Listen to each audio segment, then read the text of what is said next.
HD news. देखिए, बिहार की राजनीति में लोकसभा चुनाव से पहले पवन सिंह की खबरें खूब जोर पकड़ रही है। सबसे पहले जैसे ही पवन सिंह ने इच्छा जाहिर की कि आरा से चुनाव लड़ना चाहते हैं, पवन सिंह की राजनीति में आने की जो खबरें थी वो तेज हो गई। उसके बाद धीरे धीरे बात आगे बढ़ी। पवन सिंह भारतीय जनता पार्टी की सदस्यता ग्रहण कर ली है। लोकसभा का चुनाव आया। लोकसभा के चुनाव में पवन सिंह को टिकट तो मिला बीजेपी से, लेकिन मिला आसनसोल से। पवन सिंह जानते हैं कि वहां पर बिहारी बाबू हैं, बंगाल में बिहारी बाबू का क्रेज है, और पवन सिंह को दो तरह का जो वोट मिलता है, एक उनके फैन बेस का और दूसरा राजपूत वोट। तो उसमें से दूसरा वोट, राजपूत वोट, उन्हें आसनसोल में नहीं मिलेगा।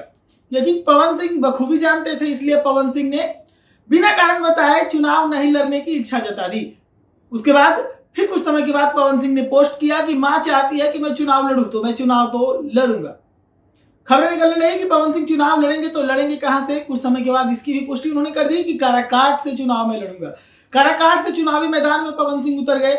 उनके सामने उपेंद्र कुशवाहा थे और उनके सामने सीपीआईएमएल के कैंडिडेट थे। वहां पर पवन सिंह ने एक ऐसा सुसाइड अटेम्प्ट किया जिसमें एनडीए को भी घात पहुंचा। उसके बाद पवन सिंह बिहार की राजनीति को लेकर एक और बात को लेकर सुर्खी में आए कि पवन सिंह एक नई पार्टी बनाएंगे जिसका नाम होगा सर्व समाज पार्टी। अभी इस बात को बहुत ज्यादा आगे नहीं बढ़ाया गया था। तब तक कल आनंद मिश्रा, जो कि जनसुराज के एक कद्दावर नेता बन चुके हैं, असम के सिंघम के नाम से जाने जाते हैं, पूर्व आईपीएस अधिकारी हैं, वो पवन सिंह से मुलाकात किए और उनकी मुलाकात कल रात हुई, देर रात, जिसकी तस्वीरें जब बाहर निकल कर आई तो ये खबर आग की तरह फैलने लगी कि प्रशांत किशोर के साथ पवन सिंह जुड़ रहे हैं, पवन सिंह जनसुराज के पावर हाउस बनेंगे। ये बात खबर चलने लगी। इसको लेकर कई तरह के कयासों का बाजार गर्म हुआ। हम आपको सब कुछ बताएंगे, लेकिन उससे पहले ये वीडियो देखिए। जो वीडियो है पवन सिंह और आनंद मिश्रा की मुलाकात की, जो तस्वीरें हैं आनंद मिश्रा की और पवन सिंह की मुलाकात की, वो देखिए।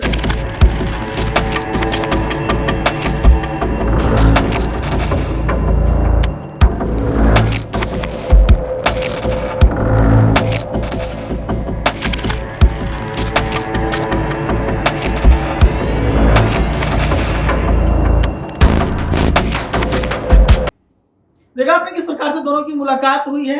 अब मैं एक बड़ी खबर आपको देने जा रहा हूं। ये अंदर की खबर है, बड़ी खबर है। पवन सिंह जनसुराज में शामिल होंगे, इस बात का पुष्टिकरण कर दिया गया। इस बात को लेकर भले ही जनसुराज के नेता ये कह रहे हो कि पवन सिंह का भी कोई आधिकारिक घोषणा नहीं हुआ है, लेकिन यह अब लगभग तय है कि पवन सिंह जनसुराज में जाएंगे। और अंदर की जो खबर मैं कह रहा हूं, सबसे बड़ी खबर कह रहा हूं, या फिर ये कहे कि एक न्यूज ब्रेक मैं यहां पर कर रहा हूं कि पवन सिंह जब जनसुराज को ज्वाइन करेंगे तो उनके तरफ से प्रत्याशी भी फाइनल है। जी हाँ, बिल्कुल। उनके तरफ से पहले से भी थोड़ा बहुत कयास लगाया जा रहा था कि पवन सिंह की जगह विधानसभा के चुनाव में उनकी पत्नी चुनावी मैदान में होंगी, और यही सच होने जा रहा है।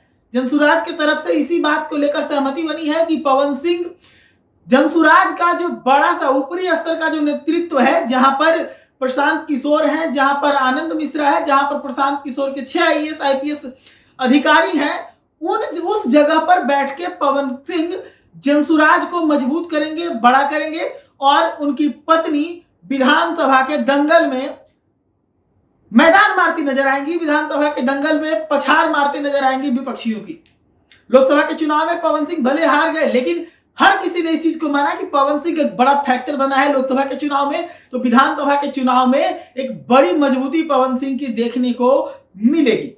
तो इसी से इस बात को समझ सकते हैं कि पवन सिंह, जो जिनके बारे में कहा जाता है कि पावर यहीं से शुरू होता है, तो अब यह कहा जाएगा कि पावर जनसुराज से शुरू होता है। आपको क्या लगता है? अपनी राय कमेंट सेक्शन में रखिएगा और जुड़े रहिएगा देश न्यूज के साथ। धन्यवाद।